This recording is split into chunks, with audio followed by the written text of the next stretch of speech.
Mi primo político de mi esposa presumió de sus contactos en Acción de Gracias. Cuando mencionó el nombre de su jefe, mi esposa casi se ahoga con el vino. Yo solo sonreí y dije, «Qué pequeño es el mundo». Cada Acción de Gracias, la familia de mi esposa se reunía en la granja de su abuela para comer de más y fingir que todos se caían bien. Yo llevaba 6 años siendo el marido callado, asintiendo con educación mientras distintos parientes competían por ver quién tenía la casa más grande, el coche más rápido o las vacaciones más impresionantes. Pero ese año, su primo Derek apareció con un Rolex nuevo y un ego del tamaño de Texas. Pasó la primera hora soltando nombres de celebridades que casi había conocido y negocios que prácticamente había cerrado. Mi esposa me apretaba la mano bajo la mesa, rogándome en silencio que me mantuviera tranquilo. Yo le devolví el apretón. A Derek podía manejarlo. Lo que no podía manejar era lo que vino después. Derek siempre me había tratado como si fuera parte del mobiliario. Solía soltar comentarios sobre mi triste trabajito de oficina y preguntarme cuándo por fin iba a conseguir una carrera de verdad. 6 años tragándome el orgullo en cada evento familiar. A mitad del pavo, Derek quiso tintinear su copa como si estuviera a punto de dar un discurso en los Oscars. «Solo quiero que todos sepan», anunció, «que oficialmente ya lo logré. Me reclutó la firma tecnológica más grande de la costa oeste. Mi jefe personalmente vino a buscarme por mi conjunto único de habilidades». Mi suegro se inclinó hacia adelante, impresionado. Mi suegra juntó las manos como si Derek acabara de curar el cáncer. Hasta la abuela de mi esposa parecía orgullosa. Y una vez había llamado a Derek la decepción de la familia durante la cena de Navidad. Derek disfrutaba cada segundo, sonriéndome a mí específicamente. No cualquiera puede decir que trabaja directamente bajo Victor Ashby. Ese hombre es una leyenda. Construyó su empresa desde cero. Vale miles de millones. Hizo una pausa para lograr más efecto dramático mientras me miraba fijamente. Algunas personas pasan la vida empujando papeles. Otras realmente hacen algo con su vida. Fue entonces cuando mi esposa inhaló su Pinot Noir. Tosió tan fuerte que se le llenaron los ojos de lágrimas. Yo le di palmaditas en la espalda mientras todos se quedaban mirando. Derek parecía irritado porque su gran momento había sido interrumpido. Esperó a que la tos de mi esposa se calmara con la paciencia de alguien que está seguro de que el mundo puede pausarse para él. Se limpió la boca con la servilleta de tela, ajustó el Rolex en su muñeca con un movimiento que no era casual, y retomó exactamente donde lo había dejado. Como decía, continuó, recorriendo la mesa con los ojos. No cualquiera llega a donde yo llegué. Victor Ashby no recluta a cualquier persona. Tiene estándares. Mi suegro asintió con la cabeza, como si acabara de escuchar algo profundo. Mi suegra llevó una mano al pecho. Mi esposa, Sara, todavía tenía los ojos llorosos de la tos. Tomó su vaso de agua. No me miró, pero sentí la presión de su rodilla contra la mía debajo de la mesa. No era la presión de antes, la que me pedía paciencia. Era otra cosa, más firme, como una advertencia. 6 años en esta familia me habían enseñado a leer esas señales. Bebí de mi copa despacio y puse el vaso sobre el mantel sin hacer ruido. Derek siguió hablando. Mencionó la sede central en San Francisco, el paquete de compensación, el vehículo de la empresa. Cada detalle era un ladrillo en el muro que llevaba años construyendo alrededor de su propia imagen. La abuela de Sara, que llevaba 20 minutos sin decir nada desde su extremo de la mesa, lo escuchaba con una expresión que no era exactamente orgullo. Era más bien la resignación de alguien que ha aprendido a no contradecir a los hombres ruidosos en la cena. Yo la entendía. El proceso de selección duró 4 meses, dijo Derek. 4 meses de entrevistas, evaluaciones, pruebas de liderazgo. Al final, Víctor me llamó personalmente. Me dijo que mi perfil era exactamente lo que necesitaban para la nueva división. ¿Cuál división?, preguntó mi suegro. Expansión de mercados en Latinoamérica. Es el proyecto más ambicioso que han lanzado en 5 años. El tenedor de mi cuñado Brendan se detuvo a mitad de camino hacia su plato. Brendan llevaba 2 años intentando conseguir trabajo en el sector tecnológico. No dijo nada. Volvió a comer. Sara apretó mi rodilla otra vez. Esta vez sí me miró. Solo un segundo. Sus ojos decían algo que su boca no podía decir en esa mesa, frente a su madre, frente a la abuela, frente a todos. Yo asentí levemente. Entendido. Derek tomó su copa y se recostó en la silla con la satisfacción de un hombre que acaba de rematar un argumento que nadie le había discutido. Lo que más me da orgullo, dijo, y esta vez me buscó directamente con la mirada, es que llegué aquí por mérito. Sin contactos heredados, sin apellidos, solo trabajo y resultados. La pausa que siguió fue breve, calculada quizás, aunque dudo que Derek sea capaz de calcular algo con esa precisión. Igual que Víctor, agregó. Ese hombre construyó todo desde cero. No heredó nada. Puse el cuchillo sobre el plato. No fue un gesto dramático. Solo lo puse con cuidado, alineado con el tenedor, como hace alguien que está terminando de comer y tiene todo el tiempo del mundo. Es cierto, dije. Mi voz salió tranquila. El mismo tono que uso en las juntas cuando alguien acaba de presentar números incorrectos y yo espero a que terminen antes de hablar. Derek parpadeó. Probablemente no esperaba que yo dijera nada en absoluto. En 6 años de cenas familiares, había aprendido a clasificarme como parte del decorado. ¿Lo conoces?, preguntó mi suegra, con la amabilidad automática de quien no espera una respuesta interesante. Lo conozco bien. Sara dejó su tenedor sobre el plato. El sonido fue pequeño, pero en esa mesa, en ese momento, yo lo escuché con claridad. Víctor y yo llevamos 12 años trabajando juntos, dije. Empezamos con 3 personas en un espacio de coworking en Palo Alto. Él ponía la visión. Yo ponía la estructura financiera y las operaciones. La empresa que ustedes conocen hoy es el resultado de esos primeros 4 años, cuando nadie apostaba por nosotros. Nadie dijo nada. Derek me miraba con la expresión de alguien que está procesando una información que no encaja en ningún archivo mental que tenga disponible. ¿Tú trabajas con Víctor Ashby?, dijo. La frase le salió sin forma. No era una pregunta del todo. Era más bien el sonido que hace una suposición cuando se cae. Soy cofundador de la empresa, respondí. Salí del consejo operativo hace 4 años para dedicarme a otros proyectos, pero mantengo participación y sigo siendo asesor ejecutivo. Mi suegro se había enderezado en su silla sin darse cuenta. ¿Por qué nunca nos dijiste nada?, preguntó. Sara respondió antes de que yo pudiera hacerlo. Porque nunca preguntaron, dijo. Su voz era completamente calma. No había reproche en ella, o si lo había, estaba tan bien guardado que nadie en esa mesa podía sacarlo sin quedar mal. Siempre asumieron. La abuela de Sara llevó su servilleta a la boca. Sus ojos me miraron por encima del borde con una expresión que no había visto en ella antes. No era sorpresa, era reconocimiento, como si algo que había intuido durante años acabara de tomar forma concreta. Derek carraspeó. Bueno, empezó. Eso es impresionante. No sabía que... No tenías por qué saber, dije. No es algo que yo saque en las conversaciones. Claro. Asintió varias veces, demasiadas veces. Aunque si lo hubiera sabido antes, habría sido diferente. Entre nosotros, digo. Como familia. Lo miré. No respondí a eso. Derek tomó su copa. La levantó hacia mí en un gesto que quería parecer jovial. Bueno, entonces somos casi colegas, dijo, intentando recuperar algo, aunque yo no hubiera podido decirle exactamente qué. No exactamente, respondí. Yo no tengo jefe. El silencio que siguió fue diferente al de antes. Antes era el silencio de una mesa que escucha a alguien hablar. Este era el silencio de una mesa que procesa. Mi suegra se levantó para traer más pan. Mi suegro preguntó si alguien quería más vino. Brendan pidió que le pasaran la fuente del puré. La cena siguió. Los cubiertos volvieron a moverse. Las conversaciones se retomaron en voz más baja, en direcciones distintas. Derek no volvió a hablar de Víctor Ashby. Yo tampoco. Debajo de la mesa, Sara puso su mano sobre la mía. No me apretó.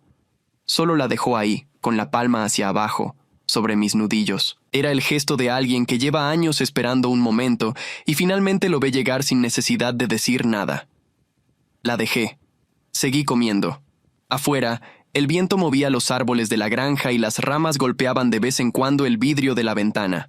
Dentro, el fuego en la chimenea seguía igual. La abuela de Sara pidió que alguien le sirviera más de la cazuela. La conversación derivó hacia los planes para Navidad, hacia el coche nuevo de mi cuñada, hacia si iba a nevar antes de fin de año. Yo escuché, y pensé en lo que venía, porque Derek empezaría a trabajar el lunes. Y el lunes, cuando entrara al edificio en San Francisco con su Rolex y su ego del tamaño de Texas, habría una reunión obligatoria para todos los nuevos ingresos del trimestre. Yo la presidía, no porque lo hubiera planeado así, sino porque ese era mi rol desde hace 12 años, en la empresa que Derek acababa de describir como el pináculo de su carrera. Sara lo sabía desde la semana pasada, cuando Víctor me llamó para decirme que había contratado a alguien con su apellido y preguntarme si había algún problema de conflicto de interés. Le dije que ninguno. Le dije que lo manejara como cualquier otro empleado nuevo, y eso era exactamente lo que iba a pasar. Terminé mi plato, doblé la servilleta y la dejé junto al cuchillo. La conversación a mi alrededor seguía su curso. Derek estaba contándole algo a mi suegro sobre el mercado inmobiliario en San Francisco. Su voz ya no tenía la misma densidad de antes.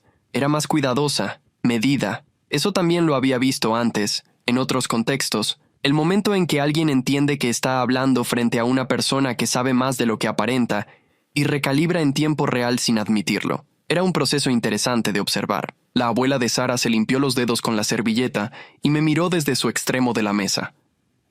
¿Más pavo?, preguntó. Sí, por favor, respondí. Me sirvió ella misma, con una cuchara grande, sin preguntarle a nadie más primero. Era la primera vez en 6 años que lo hacía. La cena terminó sin incidentes. Derek ayudó a recoger los platos con una energía que no había tenido durante las últimas 3 horas. Le preguntó a mi suegra si necesitaba ayuda con la cocina. Le ofreció a Brendan llevarle el abrigo. Eran movimientos pequeños, rápidos, de alguien que está recalibrando su posición en una habitación sin querer que nadie lo note. Lo notaba todo el mundo. Sara y yo nos fuimos cerca de las 10. En el coche, los primeros 5 minutos los pasamos en silencio. Ella miraba por la ventana. Yo conducía. ¿Cuándo lo supo Víctor?, preguntó finalmente. El martes pasado. Me llamó para avisarme antes de que Derek firmara el contrato. Y no dijiste nada. No era una pregunta. No, dije. Quería ver cómo se desenvolvía. Sara giró la cabeza hacia mí. ¿Y? Ya lo viste. Ella volvió a mirar por la ventana. Afuera, los árboles pasaban rápido en la oscuridad. Mi madre va a llamarme mañana, dijo. Va a querer hablar de esto. Lo sé. Va a decir que debiste haberles dicho antes, que los hiciste quedar mal. No hice nada, respondí. Solo respondí una pregunta. Sara no dijo nada más por un momento. Luego, la abuela te sirvió el pavo. Sí, en 17 años de cenas de acción de gracias, nunca le ha servido el plato a nadie que no sea de sangre. No respondí a eso. Entré a la autopista y subí un poco el calefactor. Sara se acomodó en el asiento y cerró los ojos. No dormía. La conocía demasiado bien. Conocí a Sara hace 8 años en una conferencia de tecnología en Seattle. Ella trabajaba en relaciones públicas para una firma mediana. Yo ya llevaba 4 años construyendo la empresa con Víctor, aunque en esa época todavía éramos lo suficientemente pequeños para que nadie fuera de la industria hubiera escuchado nuestro nombre. En nuestra primera cita me preguntó en qué trabajaba. Le dije la verdad: tecnología, operaciones, una empresa que todavía estaba creciendo. Ella no preguntó más. No era el tipo de persona que mide a alguien por el tamaño de su empresa o el número en su cuenta. Eso me quedó claro desde esa noche. Cuando empezamos a ponernos serios, le conté todo. Los números, la participación, los planes. Ella escuchó, hizo preguntas inteligentes y después dijo algo que no olvidé. Prefiero que esto no sea parte de cómo me relaciono con mi familia. Se lo expliqué. Me dijo que su familia era complicada, que el dinero cambiaba las dinámicas, que quería que la vieran con alguien, no con el socio de alguien famoso. Le dije que lo entendía, y durante 6 años lo mantuvimos así. Yo era el marido de Sara, el que tenía un trabajo de oficina que nadie se molestaba en preguntarle, el que asistía a las cenas, escuchaba los discursos de Derek y se llevaba a casa a la mujer que había elegido casarse conmigo sin saber cuánto valía mi firma en un documento. Eso siempre me importó más de lo que Derek podría entender. El lunes llegó con niebla. Entré al edificio a las 8:15. La recepcionista me saludó por mi nombre. Tomé el ascensor al piso 16. Mi oficina tenía vista al puerto. La había decorado con poco. Una planta, una foto de Sara, los libros que realmente leía. A las 9 en punto, Víctor asomó la cabeza por la puerta. Ya llegó, dijo. ¿Cómo llegó? Con corbata. Víctor sonrió levemente. Nadie usa corbata aquí desde 2019. Dale tiempo. Víctor entró y cerró la puerta. Se sentó en la silla frente a mi escritorio y cruzó los brazos. ¿Cómo estuvo la cena? Interesante. ¿Lo sabe ya? Lo supo el jueves en la noche. Víctor procesó eso. ¿Y? Recogió platos, dije, con mucho entusiasmo. Víctor soltó una carcajada corta. Luego se puso serio. ¿Va a ser un problema? No lo sé todavía. Depende de él. ¿Quieres que yo hable con él antes de la reunión?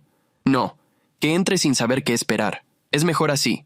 Víctor asintió. Me conocía lo suficiente para no discutir ese tipo de decisiones.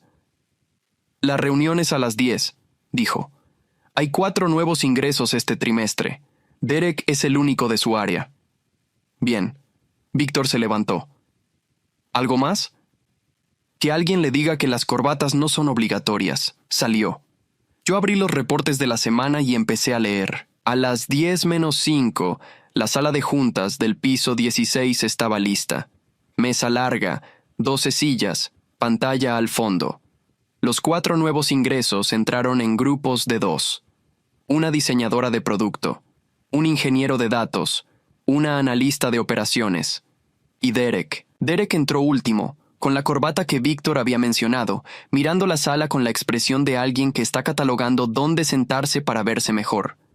Eligió una silla hacia el centro, con vista directa a la pantalla. Sacó un cuaderno físico y un bolígrafo. Nadie más tenía cuaderno físico. Me quedé de pie junto a la ventana mientras los 4 se acomodaban.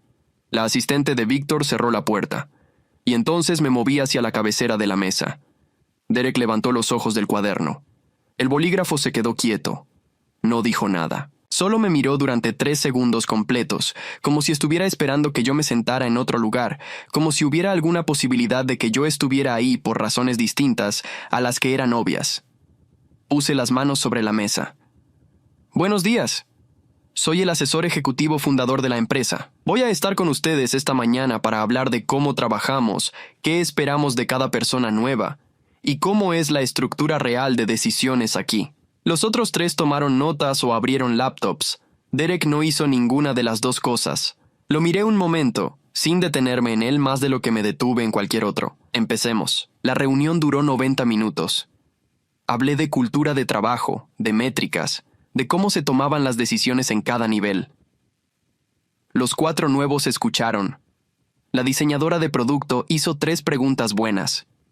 El ingeniero de datos pidió acceso a cierta documentación técnica antes de que yo terminara de mencionarla. La analista de operaciones tomó notas sin parar. Derek tomó notas durante los primeros 20 minutos. Después dejó el bolígrafo sobre el cuaderno y se quedó escuchando con las manos cruzadas sobre la mesa, con la postura de alguien que está recalculando en silencio. Al terminar, los 4 salieron hacia sus áreas. Derek fue el último en levantarse. ¿Tienes un minuto?, preguntó. Tengo 10, dije. Siéntate. Se sentó. Yo también. La sala había quedado vacía. Afuera, por los ventanales, San Francisco estaba gris y húmedo. Derek puso las manos sobre la mesa.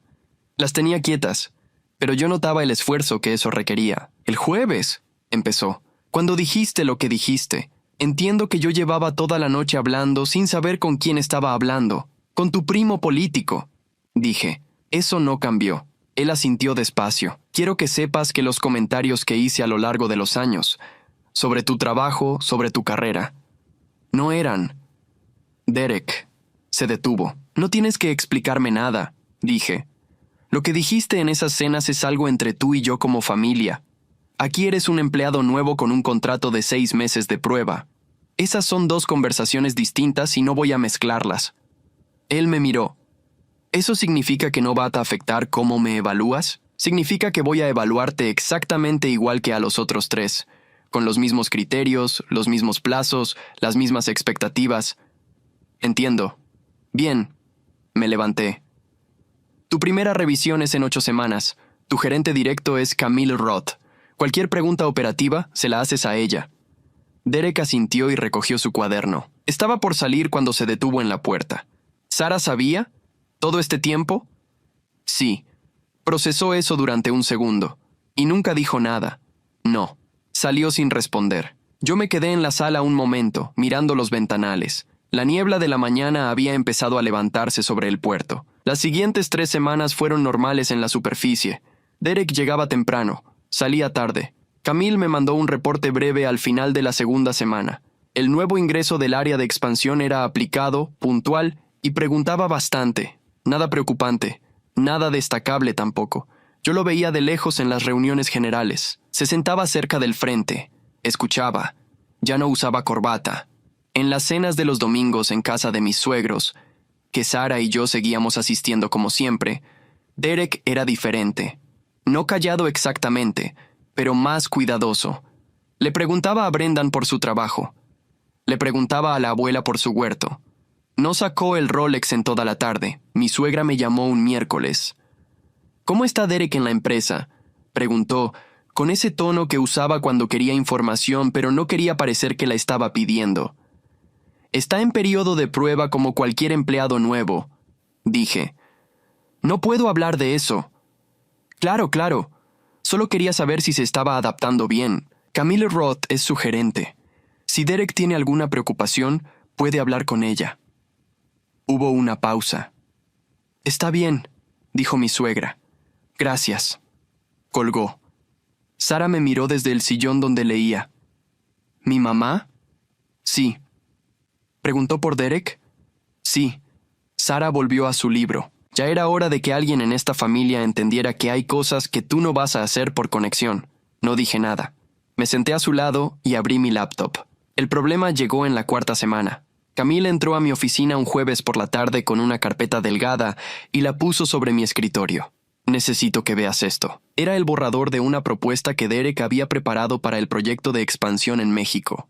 Lo había enviado directamente al equipo de inversores de la división sin pasar por revisión interna, sin pasar por Camille, sin pasar por el proceso que yo había explicado en la reunión de incorporación. La propuesta tenía datos de mercado correctos, el análisis era sólido, pero el procedimiento estaba mal, completamente mal. ¿Los inversores ya lo vieron?, pregunté. 2 de ellos respondieron positivamente antes de que yo me enterara. ¿Cuándo fue esto? Ayer por la tarde. Me lo reenviaron esta mañana preguntando si era oficial. Cerré la carpeta. ¿Dónde está Derek ahora? En su escritorio. Dile que venga. Camille salió. 5 minutos después, Derek entró. Traía una expresión que no era exactamente arrepentimiento. Era la de alguien que sabe que hizo algo fuera de protocolo, pero espera que el resultado justifique el método. Lo había visto antes. En personas con talento real y sin ningún instinto para trabajar dentro de una estructura. «Siéntate», dije. Se sentó. «¿Sabes por qué estás aquí? Por la propuesta». «¿Qué hiciste mal?». Él abrió la boca. «No me digas qué hiciste bien», dije. «La propuesta tiene mérito. Eso no está en discusión. Dime qué hiciste mal». Derek cerró la boca. Pensó un momento. «La envié sin revisión interna». «¿Y?» «Sin informar a Camille». «¿Y?» Una pausa más larga. «Contacté directamente a los inversores sin autorización para hacerlo». «Correcto». Abrí la carpeta y la giré hacia él. «Esto no se puede revertir. Los inversores ya la vieron y ya respondieron. Lo que sí puedo hacer es explicarles que fue un error de procedimiento de un empleado en periodo de prueba y que la propuesta va a pasar por el proceso correcto antes de cualquier decisión». Derek miraba la carpeta. «¿Eso afecta mi evaluación?» «Sí». No agregué nada más. Él asintió una sola vez.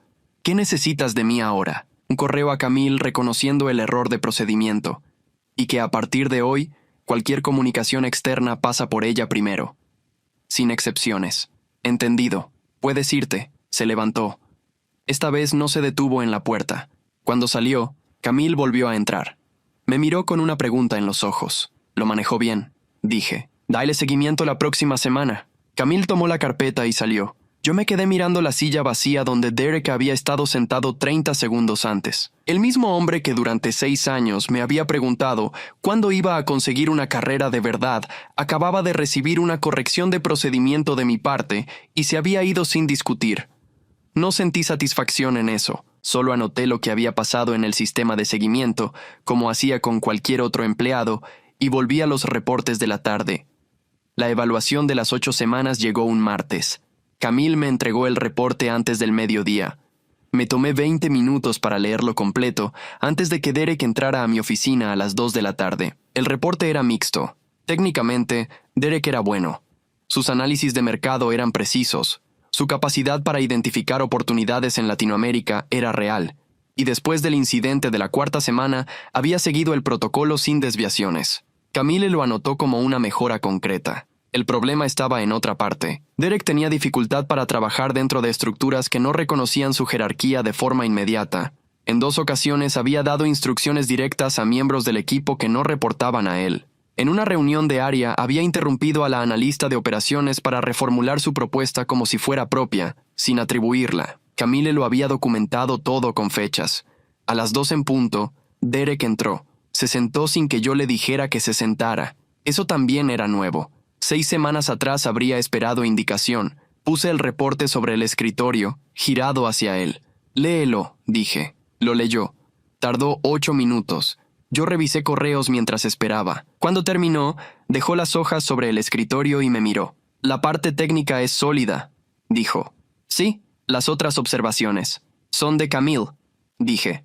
«Documentadas con fechas y contexto específico. No son interpretaciones». Derek no respondió de inmediato. Miró el reporte otra vez, aunque ya lo había leído. «El caso de la reunión del miércoles», dijo. «Yo no pretendía atribuirme la propuesta de Marina. Solo estaba desarrollando la idea. Marina no te pidió que la desarrollaras. Pensé que era útil. No lo fue». Cerré la laptop. «Derek, el problema no es tu capacidad técnica. El problema es que operas como si el reconocimiento de los demás fuera un recurso limitado y tuvieras que tomarlo antes de que alguien más lo haga. Eso no funciona aquí». Él me miró sin decir nada. «Aquí el trabajo bueno se nota solo», continué. «No necesitas poner tu nombre encima del trabajo de otros para que el tuyo sea visible. Pero si sigues haciéndolo, vas a crear un problema de confianza con el equipo que ningún análisis de mercado va a compensar». Silencio. «¿Tienes algo que decir?», pregunté. «¿Esto afecta la renovación del contrato?». «Estás en observación extendida. 4 semanas más». Al final de ese periodo, Camille y yo decidimos juntos. Derek asintió. «¿Algo más?», preguntó. «Sí». Tomé una hoja del escritorio y se la pasé. «Esta semana hay una presentación interna sobre el proyecto de expansión en Colombia. Quiero que la prepares tú, completa. Y quiero que en la introducción reconozcas el trabajo previo que el equipo de Marina hizo sobre ese mercado». Él miró la hoja. «¿Eso es parte de la evaluación? Es parte del trabajo», dije. «Como todo lo demás». Salió con la hoja en la mano. Esa noche, Sara tenía una cena con su madre y su hermana. Llegué a una casa vacía, calenté algo y me senté en la cocina con el reporte de Camille todavía en la cabeza. No era la primera vez que manejaba un caso así. Había visto ese patrón en personas con talento real que habían crecido en ambientes donde el reconocimiento era escaso y competitivo. Lo aprendían desde temprano. Si no te atribuyes el mérito, alguien más lo hace. Y después de años, ya no sabían operar de otra forma. No era excusa, pero era contexto. Sara llegó poco después de las 10. Dejó el bolso en la silla y se sirvió agua. «¿Cómo estuvo?», pregunté. Mi madre preguntó por Derek otra vez. «¿Qué le dijiste?». «Que no sé nada porque tú no me cuentas nada del trabajo». Se sentó frente a mí. «Que es la verdad». «Es la verdad». «Lo sé». Bebió un poco. «Ella está nerviosa. Cree que lo vas a despedir». «No lo voy a despedir». «¿Va a renovar?». «No lo sé todavía». Sara me miró. «¿Es tan difícil como empleado?». «No es difícil. Es un trabajo en proceso». Ella asintió despacio. «¿Y tú cómo estás con todo esto?». La pregunta me tomó un momento. «Estoy bien», dije. «Es trabajo». «No es solo trabajo. Es mi primo. Es 6 años de cenas donde te trató como si no existieras. Eso no entra a la oficina, Sara». «Ya lo sé». Puso el vaso sobre la mesa. «Por eso te pregunto cómo estás tú, no cómo está el proceso». Lo pensé. «Hay algo que es difícil de explicar», dije. «Cuando alguien te subestima durante mucho tiempo, parte de ti guarda eso. No para usarlo, solo lo guarda. Y cuando el equilibrio cambia, no sientes lo que esperabas sentir». «¿Qué esperabas sentir?». «No sé. Algo más». Cerré el reporte. «Pero solo siento que tengo un empleado con talento real y un problema de comportamiento que hay que corregir. Y eso es lo que voy a hacer». Sara me miró un momento largo. «Eres muy aburrido», dijo. «Lo sé», sonrió. Se levantó, recogió su bolso y antes de salir de la cocina me puso una mano en el hombro. «Es lo que más me gusta de ti», dijo, y se fue al cuarto. Yo me quedé en la cocina un momento más. Cerré la carpeta. Apagué la luz. Mañana Derek empezaría a preparar la presentación sobre Colombia. Con o sin ganas, iba a tener que reconocer el trabajo de Marina frente a todo el equipo. Eso no era venganza. Era simplemente cómo funcionaban las cosas aquí. Y Derek lo estaba aprendiendo, una semana a la vez. La presentación sobre Colombia fue un jueves por la mañana. La sala estaba llena. 12 personas del equipo de expansión, Camille, Víctor y 2 representantes del área de inversiones. Derek había pedido el proyector y había preparado las diapositivas él mismo, sin delegar el diseño a nadie. Llegó 10 minutos antes que todos. Cuando entré, ya estaba revisando las slides en silencio.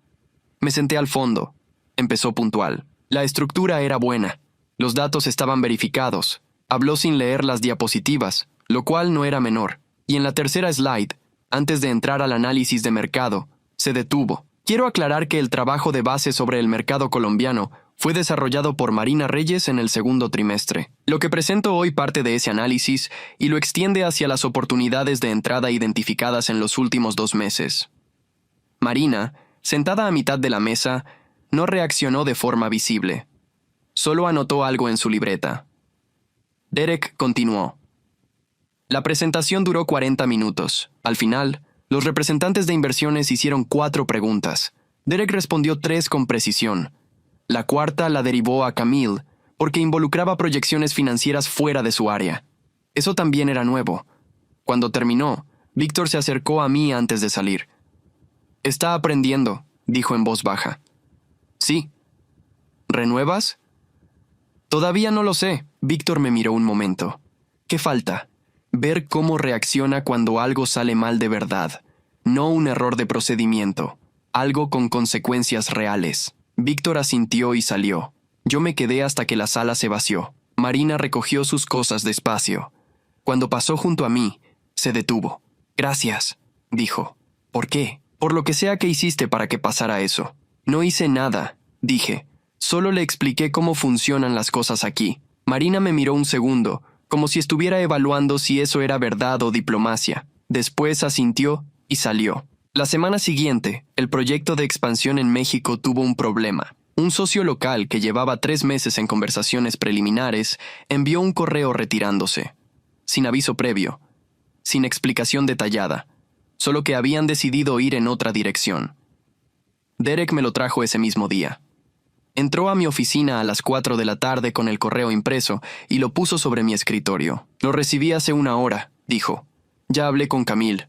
«¿Qué dijo Camille?» «Que te lo reportara directamente y que no contactara al socio hasta tener instrucciones». «Bien, siéntate». Se sentó. Leí el correo. Era breve. 3 líneas. El tono era neutro, pero la ausencia de razones concretas indicaba algo que no se decía. «¿Tuviste contacto directo con ellos en las últimas 2 semanas?» Pregunté. «Una llamada el martes pasado. Revisamos los términos del acuerdo preliminar». «¿Cómo terminó la llamada?» Derek tardó un segundo. «Bien», pensé. Confirmaron que revisarían los términos internamente y nos darían respuesta esta semana. ¿Hubo algo en la llamada que no salió como esperabas?» Otra pausa. Más larga. En un momento discutimos los plazos de exclusividad. Yo defendí nuestra posición con firmeza. Ellos querían más tiempo antes de comprometerse. Yo dije que los términos no eran negociables en ese punto. Lo miré. ¿Eso lo decidiste tú solo? Derek no respondió de inmediato. Ya sabía a dónde iba la pregunta. Sí, dijo. ¿Los plazos de exclusividad estaban dentro de tu rango de negociación autorizado? No. ¿Los revisaste con Camille antes de la llamada? No. Puse el correo sobre el escritorio. Derek, esto no es un error de procedimiento menor. Esto es un socio que llevaba 3 meses en conversaciones y que se retiró 48 horas después de una llamada donde alguien sin autorización tomó una posición que no era suya tomar. Él miraba el escritorio. «Lo sé», dijo. «¿Qué vas a hacer?» Levantó la vista. «¿Puedo intentar recuperar la relación?» «¿Cómo?» «Contactándolos directamente, explicando que hubo un error en la comunicación de nuestra parte, sin comprometer nuevos términos. Solo abrir la puerta otra vez». Lo pensé. «Con Camille presente en la llamada», dije, «y con los términos revisados y aprobados antes de hacer ningún contacto». «Entendido. Si lo recuperas, bien. Si no, esto entra al reporte final de evaluación con toda la documentación». Derek asintió. Se levantó. «Una cosa más», dije. Se detuvo. «La próxima vez que estés en una negociación y llegues a un punto que está fuera de tu rango autorizado, detienes la llamada. Dices que necesitas confirmar internamente. No es debilidad. Es profesionalismo». «Entendido», dijo. Salió. Esa noche le conté a Sara lo que había pasado. No los detalles confidenciales, solo el contorno. Un error con consecuencias reales. La oportunidad de ver cómo lo manejaba. «¿Crees que puede recuperar al socio?», preguntó. «No lo sé. pero la forma en que lo intente me va a decir más que cualquier presentación. Sara dobló la esquina de la página de su libro y me miró. ¿Y si no lo recupera? Entonces tengo toda la información que necesito para la evaluación final. ¿Y si sí lo recupera? También. Ella pensó un momento. ¿Estás siendo más duro con él que con los otros? Era una pregunta justa. Me la había hecho yo mismo 2 veces esa semana. No, dije, estoy siendo igual. Lo que pasa es que él comete errores que los otros no cometen porque los otros no crecieron pensando que las reglas son para los demás. Sara asintió despacio. Eso es lo más honesto que has dicho de él en todo este tiempo. Volví a mi laptop. Tenía razón. Derek recuperó al socio mexicano. Le tomó 11 días. 3 llamadas con Camille presente, 2 correos revisados y aprobados antes de enviarse, y una reunión virtual donde Derek escuchó más de lo que habló. El socio aceptó retomar las conversaciones con un plazo de exclusividad extendido que estaba dentro del rango autorizado desde el principio. Camille me lo reportó un viernes por la mañana con una sola línea. Lo hizo bien. Archivé el reporte. Esa tarde le confirmé a Camille que Derek renovaba por 6 meses más. No le avisé a Derek ese día. Camille se lo dijo el lunes siguiente, en su reunión de seguimiento semanal, como se le decía a cualquier otro empleado. Eso era todo. El día de Acción de Gracias llegó con frío y cielo despejado. La granja de la abuela de Sara olía igual que siempre. Pino, mantequilla, algo dulce en el horno desde la mañana. Llegamos a la 1. El coche de mis suegros ya estaba estacionado. El de Brendan también. Y el de Derek. Entré detrás de Sara. La abuela estaba en la cocina con 2 de mis cuñadas. Mi suegro leía en el sillón junto a la chimenea. Brendan ayudaba a poner la mesa. Derek estaba de pie junto a la ventana con una copa de agua, mirando el jardín. Cuando nos vio entrar, asintió con la cabeza en mi dirección. Yo asentí de vuelta. Sara lo saludó con un abrazo breve y se fue a la cocina con su madre. Me acerqué a la ventana. Estuvimos un momento en silencio, los dos mirando el jardín. Había nieve ligera sobre el pasto. Los árboles estaban quietos.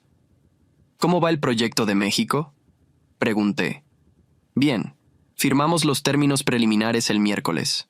Lo sé. Derek giró levemente la cabeza hacia mí. ¿Cuándo no lo sabes tú?, dijo. No era sarcasmo. Era una observación. Casi nunca, respondí. Él miró el jardín otra vez. Camille me dijo lo de la renovación. Sí. ¿Por qué renovaste?, preguntó. Cometí 2 errores serios en el periodo de prueba. Cometiste 2 errores y los corregiste sin que nadie tuviera que empujarte 2 veces. Eso es lo que importa en un periodo de prueba.